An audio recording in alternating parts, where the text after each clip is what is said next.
Both endocytosis and exocytosis are the type of active transport, which means they require energy in the form of ATP. Both processes allow large molecule to cross the membrane that cannot diffuse through the lipid bilayer. If we see the difference of this endocytosis, it involves in engulfing substance from outside the cell within the cell membrane. Whereas the exocytosis, it involves releasing substance from inside the cell to the extracellular spaces.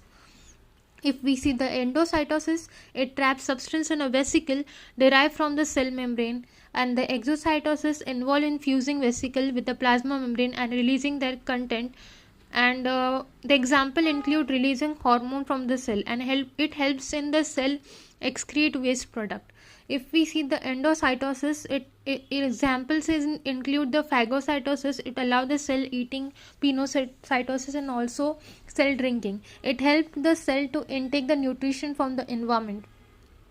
And in exocytosis, it helps the cell excrete waste product. These are some of the differences between the exocytosis and endocytosis. Let's learn about mitochondrial ribosome. It have been called mitoribosome. To distinguish them from cytoplasmic ribosome, mitoribosome occur in wide variety and form. The predominant form is multicellular organism, being the 55S ribosome. Under certain conditions, these ribosomes have been obtained in 2 to 7 ribosome, forming the polyribosome.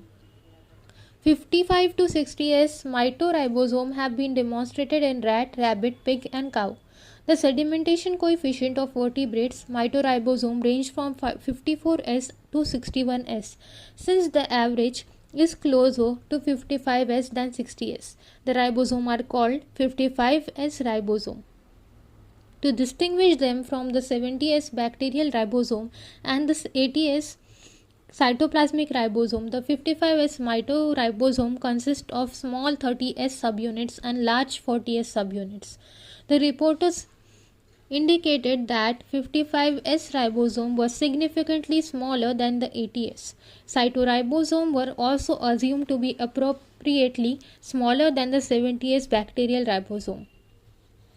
It has, however, been found that the 55S mitoribosome are actually larger than the 70S ribosome of E. coli.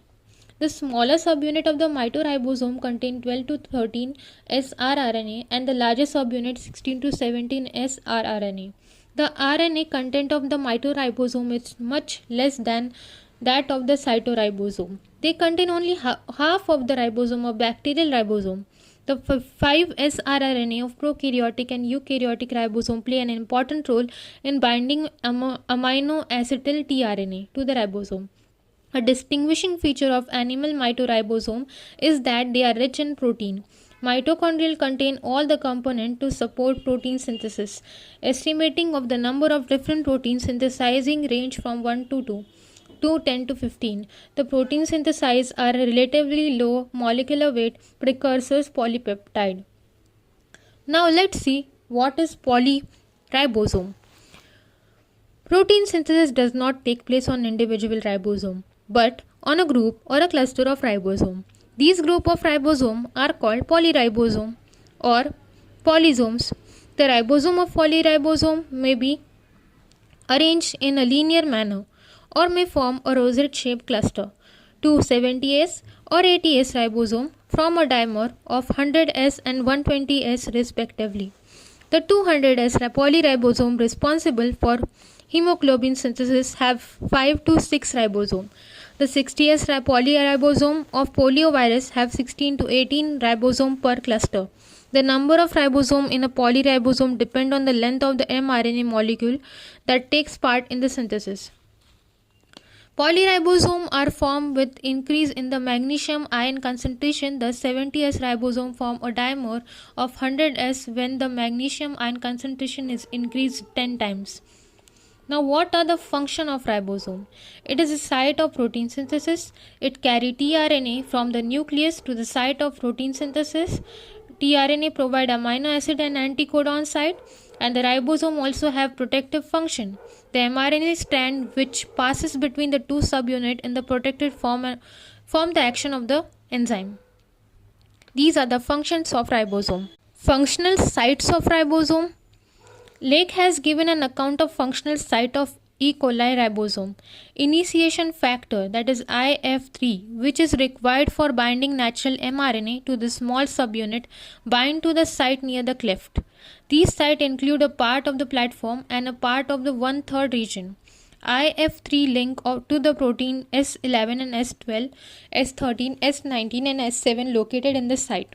The cleft has been proposed to be the binding site for IF1 and IF2 initiation factors. The P site is also suggested to be located in the region near the cleft. Because protein S1, S4, S11 have been mapped in the cleft, and this region is summarized to be the site of codon and anticodon interaction.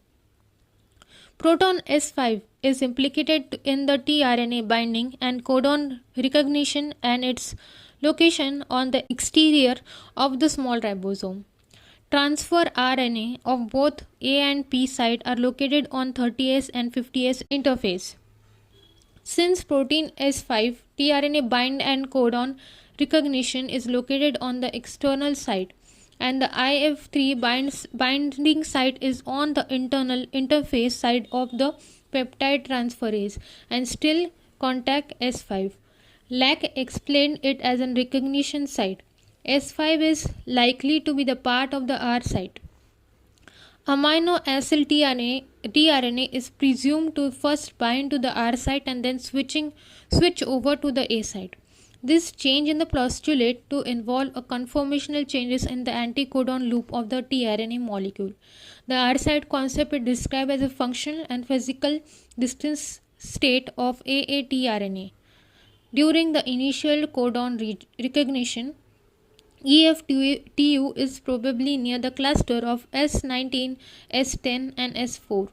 The elongated left project of the large subunit contain protein L7 and L12 elongation factors. EF2 and EFG are associated with these proteins, and the 5S RNA site is indicated by the protein L5 and L25.